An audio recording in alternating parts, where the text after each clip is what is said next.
passar aí para a sétima parte, já pulamos aí para a sétima parte. A lei existe até a morte. Então, falando aqui, por que Adão deixou de ouvir a voz, a lei de Deus, que vinha para o coração, e ele então passou a ter um outro olhar de Deus. Um outro olhar de Deus. Agora o olhar dele é de condenação. Porque ele agora está no mundo de trevas. Ele trouxe as trevas para a criação.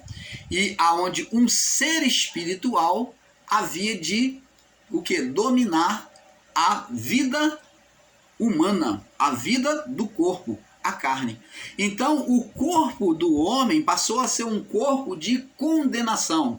Um corpo que adoece, que morre, um corpo que tem malignidade, desejos carnais, como Adão. Então ele fixou isso sobre a natureza física. Por isso que Paulo diz que o último inimigo a ser vencido é a morte.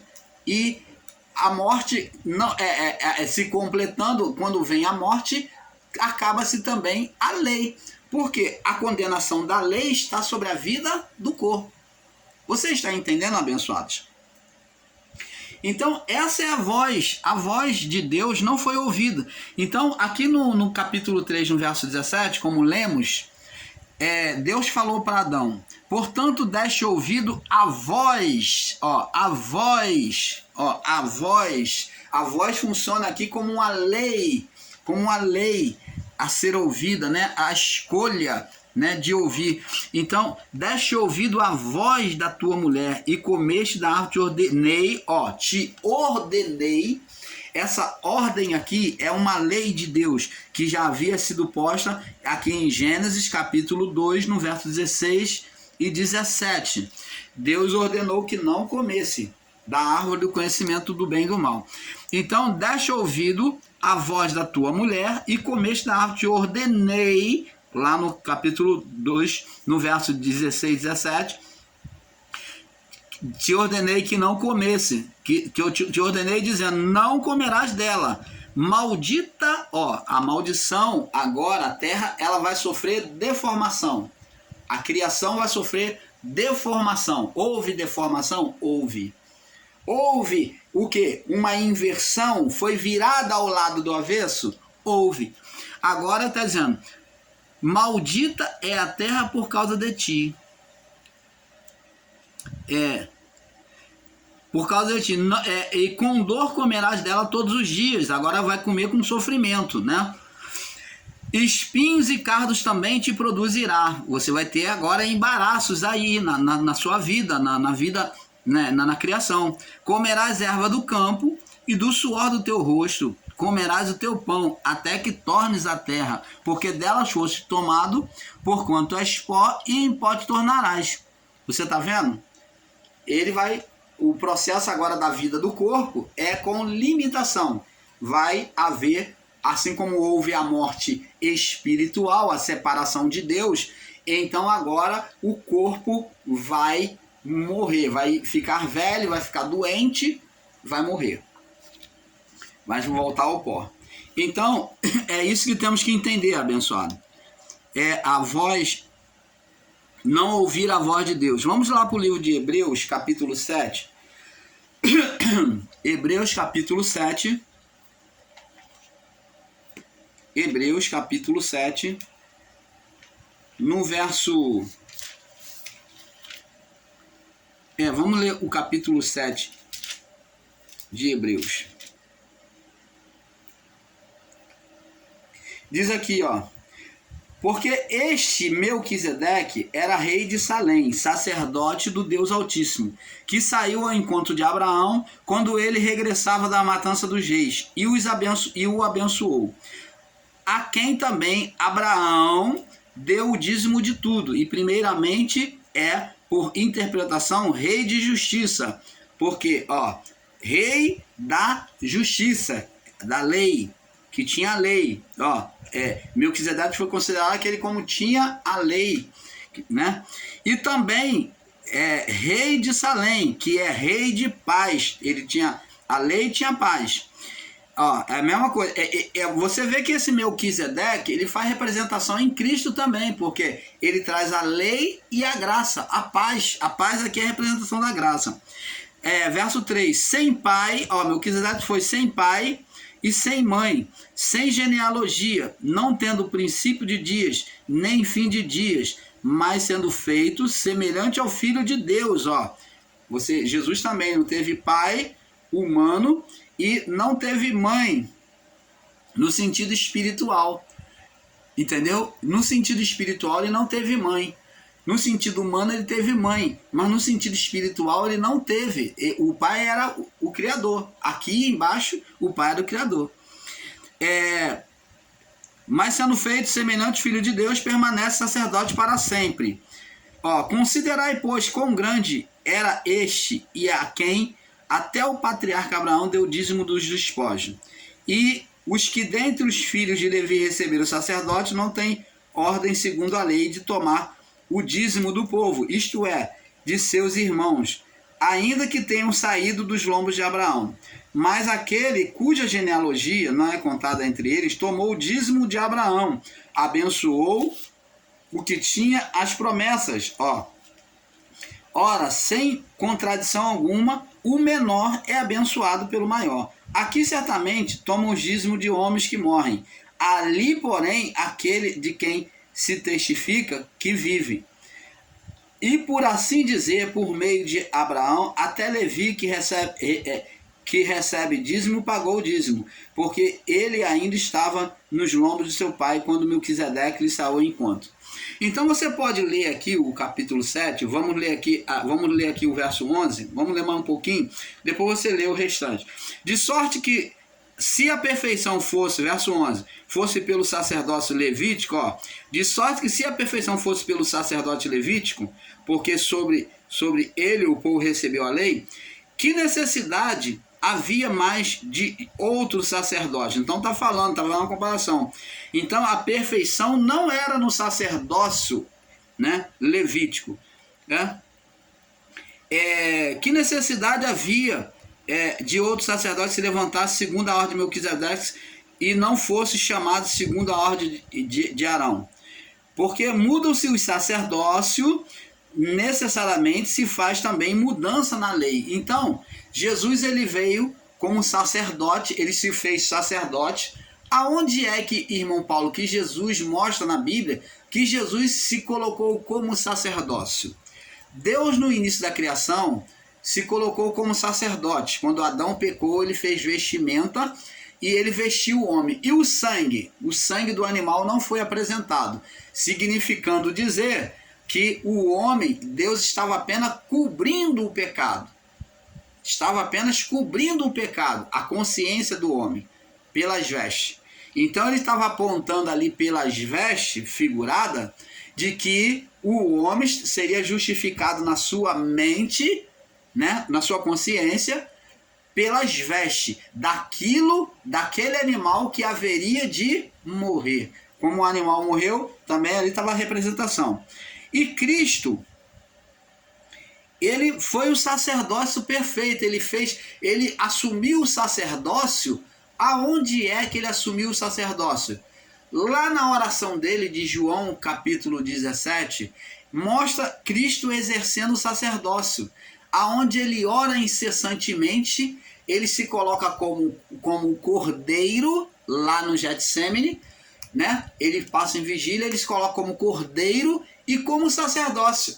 Ele se coloca como ele faz a figura abraâmica, onde Abraão está oferecendo Isaac. Lá Cristo passa lá aquela noite no Getsêmani, se oferecendo a si mesmo, se entregando seu próprio corpo.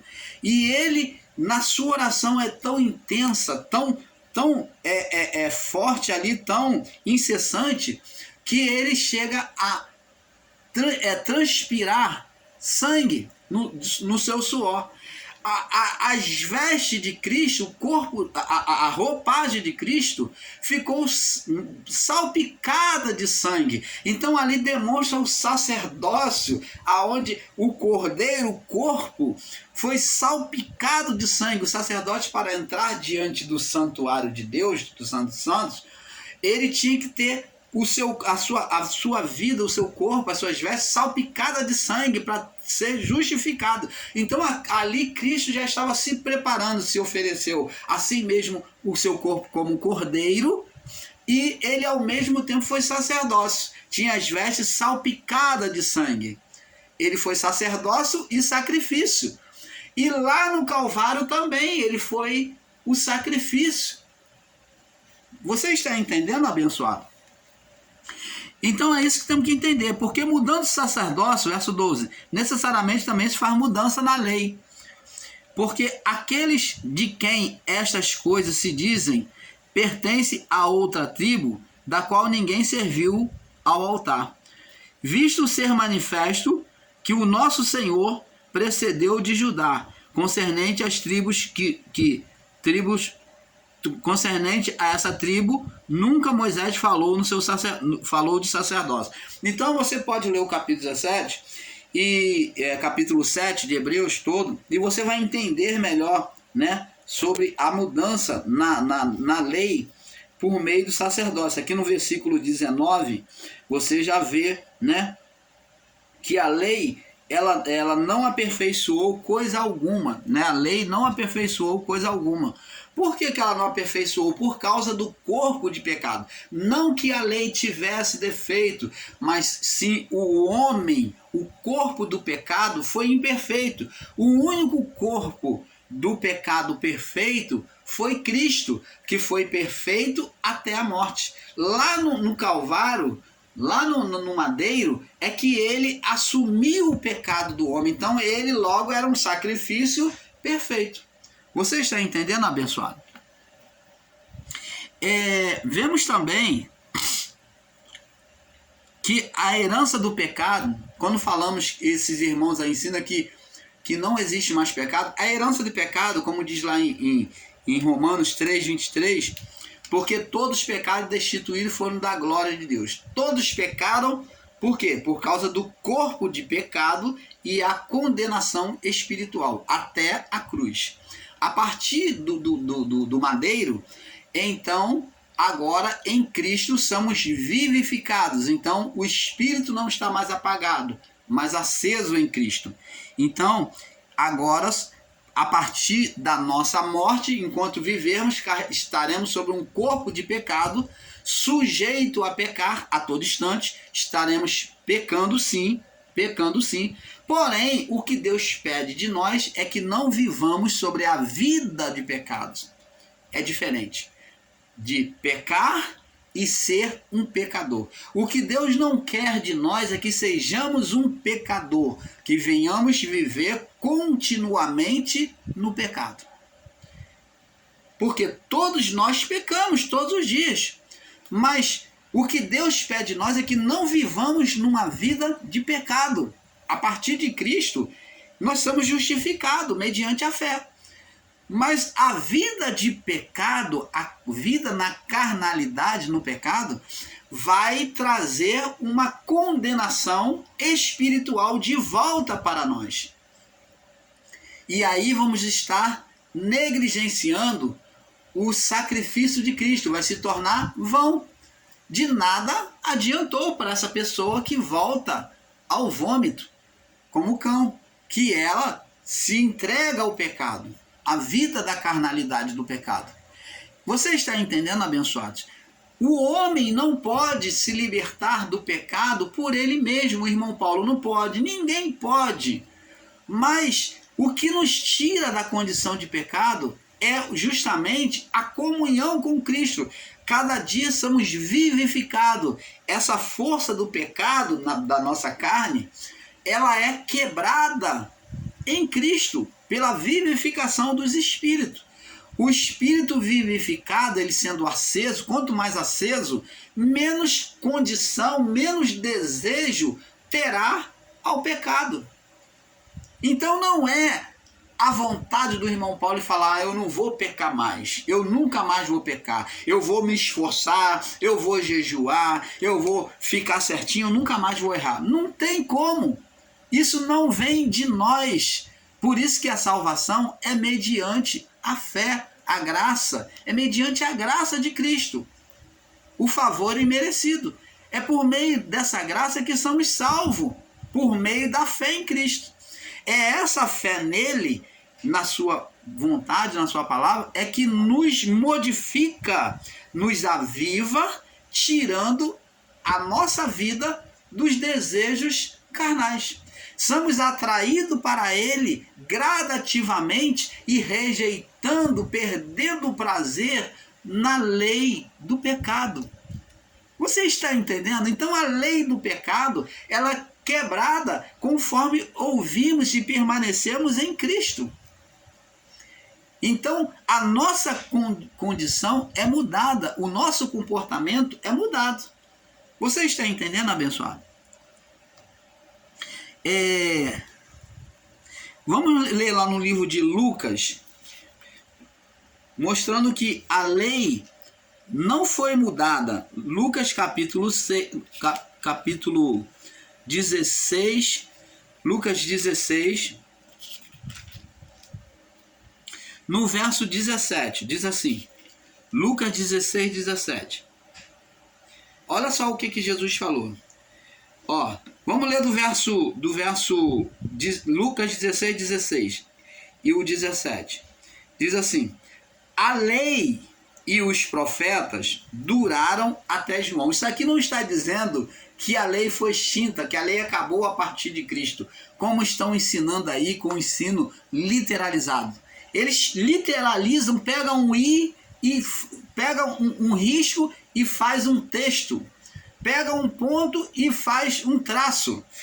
Isso não pode, amados. E olha o que está dizendo. A lei e os profetas duraram até João. Está falando da lei de pedra. Da lei de pedra. A lei sobre a pedra durou até João. A lei da condenação. Da condenação para os que vivem sobre a vida do corpo, né, carnal. Desde então é anunciado o reino de Deus. Está vendo que para o homem que agora estava sobre a condição adeana, a herança de pecado, agora vem mostrar uma mudança. Desde então, ó, a lei dos profetas duraram até João, né? A lei de pedra. Lei de condenação. Condenação por quê? Por causa da condição humana. Quem condenava era a própria natureza humana e não Deus. É isso que temos que entender. Era lei de condenação porque o corpo do pecado condenava. O corpo do pecado é que nos colocava em estado de condenação e não Deus, tá? Por isso que ela chama lei de condenação. Agora presta atenção, a lei dos profetas duraram até João. Desde então é anunciado o reino de Deus e todo homem, ó, para entrar no reino de Deus, todo homem emprega força para entrar nele. Então o homem tem que empregar força. Ora, empregar força é o quê? É buscar obedecer. Buscar obedecer por meio da fé. Tinha que ter fé e buscar obedecer. Então aqui está falando que a lei acabou? Não, se aqui, como é que o homem ia obedecer? Ia obedecer o quê? A lei. Mas que está mostrando que agora, com a graça de Deus, o homem seria aceito. Agora diz assim, todo homem prega força para entrar nele. Ó, tem que haver um esforço, sim. Mas não é o esforço humano que vai trazer a salvação. É isso que está dizendo. Agora ele diz aqui no verso 17, é mais fácil passar o céu e a terra do que cair um tio da lei. Aqui não está dizendo que o céu e a terra vai acabar, como muitos pegam de forma literal, dizendo, tá vendo, irmão, o céu e a terra vai acabar, vai ser destruído. Não. Ele está fazendo uma comparação, que é impossível. Está dizendo, está falando sobre a não possibilidade de acabar a lei. Aqui é que mostra, ó, é mais fácil, ó, seria mais fácil acabar a criação, ó, do que cair um tio da lei, do que a lei deixar de existir. Opa! E como é que se ensina que a lei acabou? Oh, abençoado! Aqui está sendo justamente, a palavra está sendo justamente negacionismo de que a lei acabou, está sendo contra. Ele está dizendo, ó, assim como o céu e a terra não podem acabar, também nem o tio da lei vai também se acabar, vai ser mudado. Você está vendo? É mais fácil passar o céu e a terra do que cair um tio, do que mudar qualquer coisa na lei. Você está vendo? Aí ele diz aqui, ó, para mostrar, ele diz mais, ó, para que haja entendimento. Qualquer que deixar sua mulher, qualquer se deixar sua mulher e casa com outra adúltera, ó, ele está levando lá para a lei, ó. Aquele que casa com a repudiada pelo marido também adultera. Não era o que a lei dizia? Então ele tá rejeitando a lei, Jesus? Não. Ele está mostrando que a lei prevalece. Você está vendo, abençoado? E como é que se ensina que a lei acabou? Ensinam que a lei acabou, de que a lei é condenação. A lei foi condenação, ela é condenação por causa do pecado, do pecado, da condenação da carne. Mas não nela mesma. A lei não tem condenação por ela mesma. Quem traz essa condenação é o próprio corpo de pecado nosso, físico. Enquanto vivermos nele, teremos condenação. Por isso que a condenação existe no corpo de pecado, para os que são carnais. Entendeu? Vamos lá em Mateus capítulo 5. Nós já lemos, vamos ler de novo, 5:17. Mateus 5:17.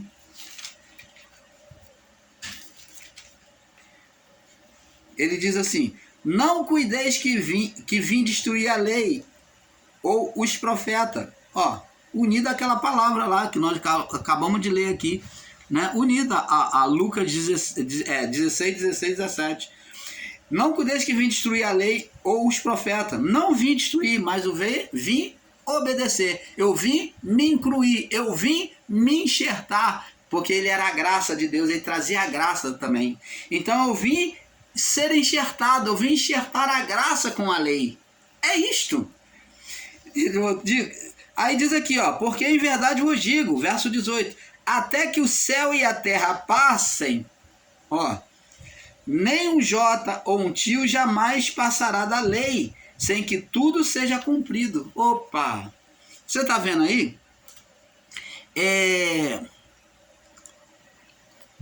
Mateus capítulo 3. Vamos para Mateus capítulo 3, também fala. No verso 15. Ele diz aqui, ó, no batismo de João. Jesus, porém, respondendo, disse: deixa por agora, porque assim nos convém a nós cumprir toda a lei, a justiça. E ele então permitiu. Então Jesus cumpriu a lei? Cumpriu. Se a lei é condenação e a maldição, por que Jesus incluiu nele? É isso que os irmãos aí em graça têm que ensinar. Então observe que Gênesis 3:22, onde Deus mostra que o homem recebeu um atributo que ele possuía, conhecer o bem e o mal. Gênesis 3:22, né? Deus falou: veja que o homem é como um de nós, conhecedor do bem e do mal. Isto é, carregando nele a lei de Deus. Então o homem interiorizou. Olha, vamos entender por que a lei era a lei de condenação, a lei mosaica, os mandamentos. Porque o homem interiorizou nele a lei de Deus. E diante da lei de Deus, diante de Deus e da sua lei, o homem não está perfeito. Porque todos pecaram e destituídos foram da glória de Deus até o Calvário, até o madeiro. Foram destituídos da glória de Deus. A palavra de Deus diz que a justiça do homem, ou a lei do homem, o que o homem considera certo e errado, são trapos de imundícia. A justiça do homem é trapo de imundícia aos olhos do Senhor. Então, vai entendendo isso, amado. Então ele que passou a carregar nele a lei de Deus, quando ele comeu do fruto. A consciência veio. A lei já existia antes na criação. Tanto a lei como a graça. Nós vemos a lei sendo manifesta e vemos a graça, o favor de Deus em cobrir o homem, as vergonhas do homem. Deus mostrando o amor. Sendo que a graça sempre ficou oculta. A graça sempre se mostrou oculta no período mosaico. né? Ela não foi transparente, eles não puderam entender a graça de Deus. Ela ficou de forma escatológica, né? A provisão de Deus no deserto, né? Com maná, as cordonizes, o livramento de Deus. Isso tudo é graça de Deus. A água que sai da rocha, que é a representação de Cristo. Isso tudo é graça de Deus manifesta. Só que ela ficou incógnita. Ela ficou incógnita. Ela ficou oculta aos olhos do homem. A graça. Agora ela foi manifesta de forma igual, encarnada, por meio do Filho. Então, ela ficou oculta, né? No período mosaico. Já a lei, ela foi manifesta na vida física, né? Na vida física, de forma física, na lei de pedra, né? Dos 10 mandamentos, que seriam em Cristo, né? Que seria em Cristo, que é a graça, resumido em 2. Então, a lei foi resumida em Cristo em 2 mandamentos. Qual é esses 2 mandamentos? Amarás o Senhor teu Deus acima de todas as coisas, de todo o teu coração, de toda a tua alma, de todo o teu entendimento, e amarás o teu próximo como a ti mesmo. Jesus disse que cumprindo esses 2 mandamentos, estaria cumprindo os 10 mandamentos. Foi resumido. Não foi retirado. Foi resumido. Entendeu? O amor de Deus, o amor ao próximo, né? Mostra o coração do homem. Agora uma lei interior. Por isso que Jesus botou amor a Deus, que é do coração, sentimento do coração, e amor ao próximo. Vê que os 2 são sentimento. É interno. Amar a Deus, está falando com uma lei interna. E amar o próximo. Então, cumpriria todo o mandamento. Cumpre todo o mandamento divino. Então, uma lei impressa no coração. A lei nunca teve defeito antes e nem depois. A lei nunca teve defeito. Seu defeito dito na palavra é que a lei foi posta, escrita em pedra.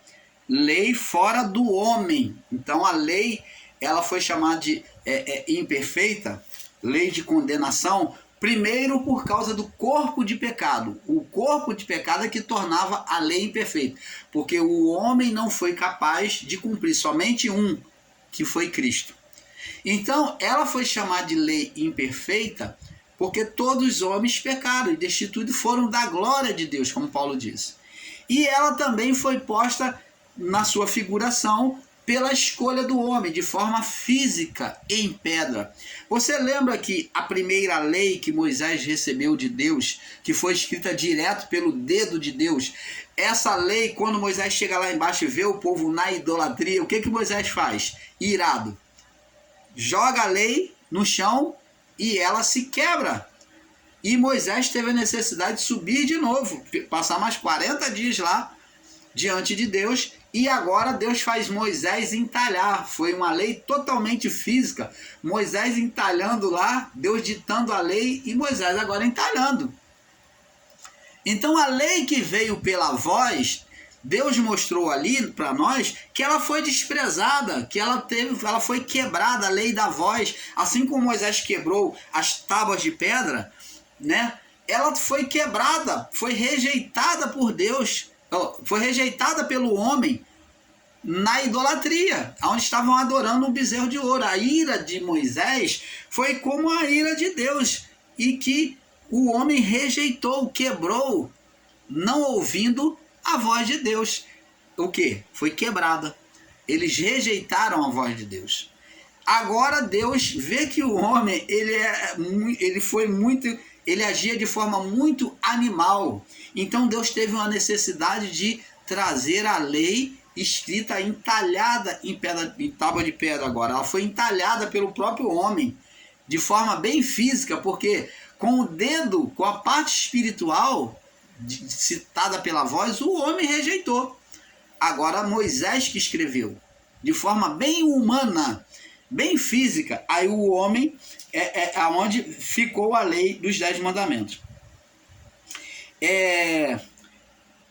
A lei nunca teve defeito, antes nem depois. Seu defeito estava na palavra que foi posta e escrita na pedra, fora do homem. Vamos em Hebreus 8. Primeiramente, Hebreus 8. Vamos ler aqui Paulo falando no verso... Hebreus 8, no verso 10, somente o verso 10, diz assim: porque ele ainda estava nos lombos de seu pai, quando Melquisedeque... Não, aqui é 7, me perdoe, eu peguei capítulo 7. 8, né? Hebreus 8, 10, diz assim: porque esta é a aliança que depois daqueles dias farei com a casa de Israel. Já estava profetizado. Diz o Senhor: porei as minhas leis no seu entendimento. Já estava profetizado lá no Isaías, no livro de Jeremias, né? Por Jeremias.